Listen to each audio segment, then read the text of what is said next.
with an empty can of one of these Coca-Cola products. Save $4 off the full price one-day adult admission to Great America and ride Iron Wolf. It'll make you scream.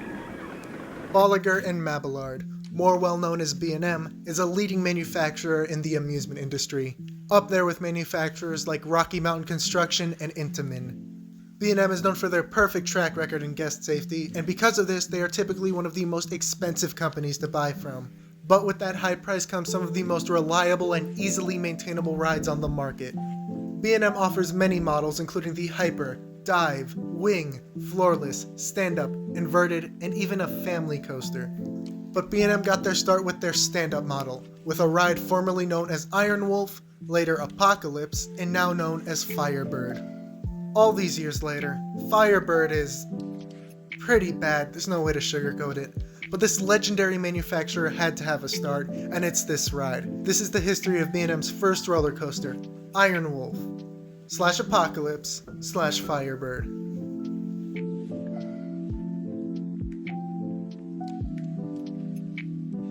Walter Bolliger and Claude Mabillard found their start at the now defunct manufacturer, Giovanola, where they designed the now well-known box beam track. This track was used on Intamin's Z-Force, later known as Flashback, a space diver, and Shockwave, a stand-up, both rides that were part of the Six Flags ride rotation program in the 80s.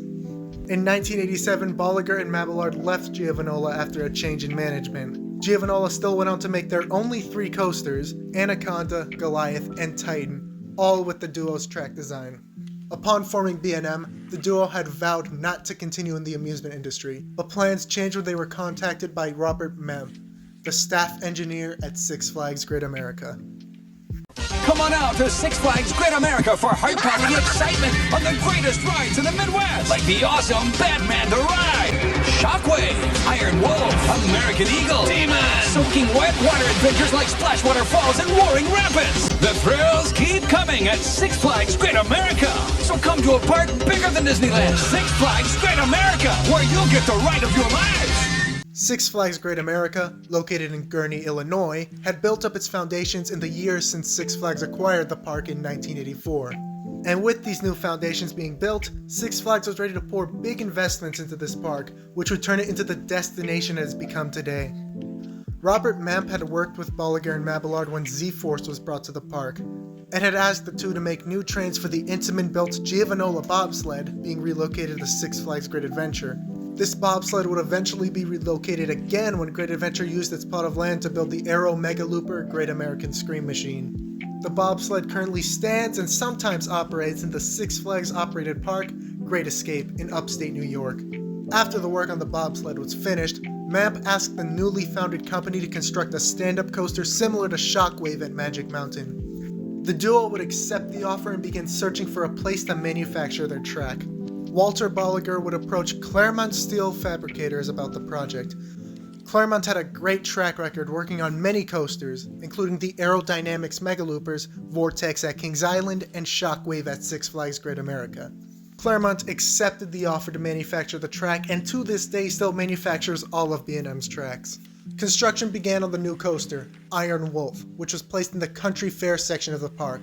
Iron Wolf opened to the public on April 28, 1990.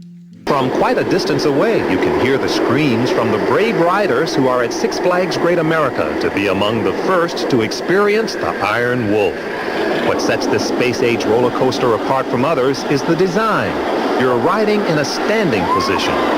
The ride took the former plot of Z-Force, and with a height of 100 feet and a top speed of 55 miles per hour, the ride took the record of tallest and fastest stand-up in the world.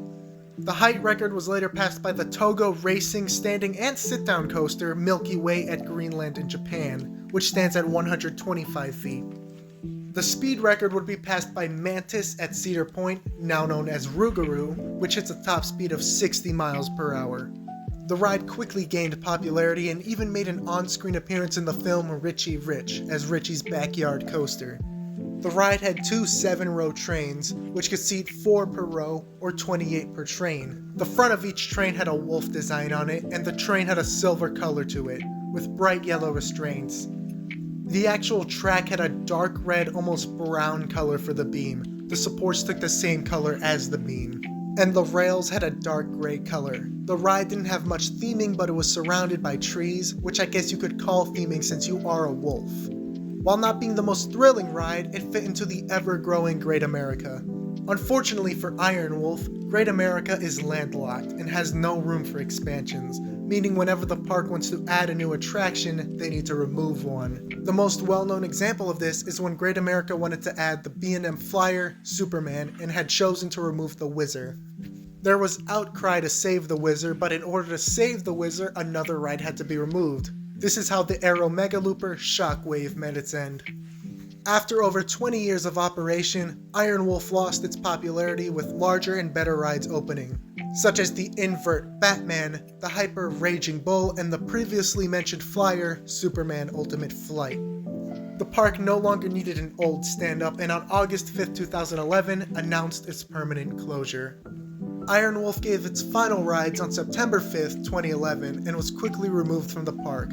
It took until 2014 for Iron Wolf's plot of land to be used again. The ride that would take it would be the RMC ground-up wooden coaster, Goliath. The future didn't seem bright for Iron Wolf approaching its closure. While Shockwave got the short end of the stick, Iron Wolf got lucky and was able to find a new life in another park. The end is only the beginning. Six Flags America survives the apocalypse. The dawn of a new age in roller coasters. Stand up to your fear and fly in the face of extinction. From the flames of the mortal coaster rises the apocalypse. The end is here. Six Flags America, just outside of Washington, D.C., is known as the hand-me-down capital of the Six Flags chain, receiving many of Great America's older rides as new ones. And Iron Wolf would continue this trend. On August 22, 2011, the park would announce a new ride opening in the following year and would slowly remove burnt pieces from an envelope, revealing more of the ride until September 1, 2011, where they announced Apocalypse, the rethemed and relocated Iron Wolf. The ride would take over the plot of land the former Skull Island water ride once stood. Construction began in February 2012 and ended in the following month. The ride missed its original planned opening of May 25th and instead opened June 7th, 2012. No major modifications were made. The wolf on the front of the trains was replaced by the Apocalypse logo. The trains were repainted a dark gray with orange restraints. The track's beam was painted the same dark gray color and the rails were bright orange.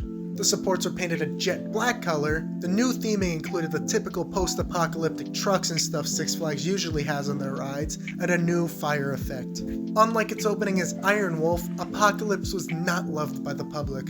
Over the years, the ride had grown much more rough, leading to major headbanging. This combined with the dying breed that was the stand-up coaster led to the ride being one of the least popular rides in the park. This became a major problem for Six Flags, and on August 16, 2018, they announced the closure of this ride yet again. On August 30th, they announced it would not be demolished or relocated again, but rather converted to a floorless coaster, a growing trend in the industry. Six Flags America introduces Firebird. Smoother, faster. Dive 9 stories on Maryland's only floorless coaster. On September 8th, 2018, the apocalypse ended in Six Flags America and repainting began. The conversion took on the name of Firebird, and its bright new color scheme included a bright orange beam, red rails, and floorless trains that had a mix of orange, red, and yellow.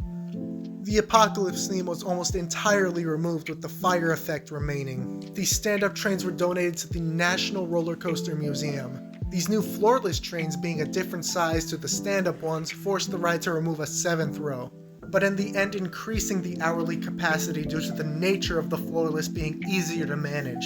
Firebird opened to Six Flags pass holders on May 3rd, 2019 and had a standard opening on May 17th, 2019. The floorless conversion was able to lessen the issues the stand-up had, slightly less headbanging and a more comfortable riding position, but overall still had many issues. Getting into ride experience, the ride's layout is exactly the same for all three, the only difference being the stand-up trains, the floorless trains, and the setting. Iron Wolf was surrounded by trees and grass as if it was like a forest. Apocalypse had post-apocalyptic props in the line and throughout the ride, and Firebird has rocks. Upon exiting the station, the train will go through a pre-lift drop, a characteristic of many B&Ms, before climbing the lift hill. At the top of the lift would be a pre-drop and then the usual curved drop that many floorless and stand-ups have. The ride then enters a vertical loop before rising into a turnaround element. The train will drop down again and then another long turn which goes through the loop into a piece of straight track. It looks like this was originally intended to be a mid-course brake run, but perhaps due to the short duration and slow nature of the original stand-up trains, this remained a piece of straight track. The train would drop off this would-be mid-course into its corkscrew. The train would then twist and turn around this figure-8-like element before entering the final brake run. Firebird continues to operate in Six Flags America, never pulling huge lines but still enough to keep it around. This is a very important coaster historically, and I'm glad it still has a home, even if it's not the original one. Although I do believe it could use many improvements. Not much can be done about the headbanging, as B&M only offers over-the-shoulder restraints for this model, which is unfortunate since the headbanging on this is terrible.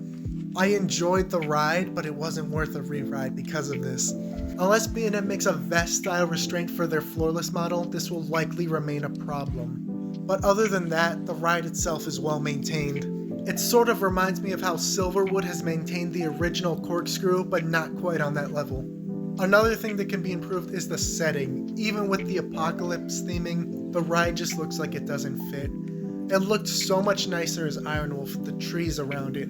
Maybe if they were able to salvage some of the Skull Mountain theming, this ride could have worked with the rock work. There is already a piece of Skull Mountain remaining between it and Iron Wolf. Or they could have enhanced the apocalypse theming. But honestly, just add some grass or bushes. It just feels empty. One thing I can't complain about is the crew working on the ride. They were on a roll during my visit, easily being the best crew in the park. Roar, Superman, the Rapids, and Shipwreck Falls all had disrespectful or embarrassingly slow ops. But the Firebird crew was fast and seemed happy to be there. Firebird paved the way for B&M to become what they are today. In the following years, they opened both the Vortex stand-ups at both California's Great America and Carowinds, and in the next year they would open a ride that would shatter the industry forever. Answer the call to Batman, the ride. Imagine the air below, the sky above, as you fly through a zero-gravity roll on the world's greatest suspended outside looping nothing like it on Earth experience. Answer the call to Batman, the ride.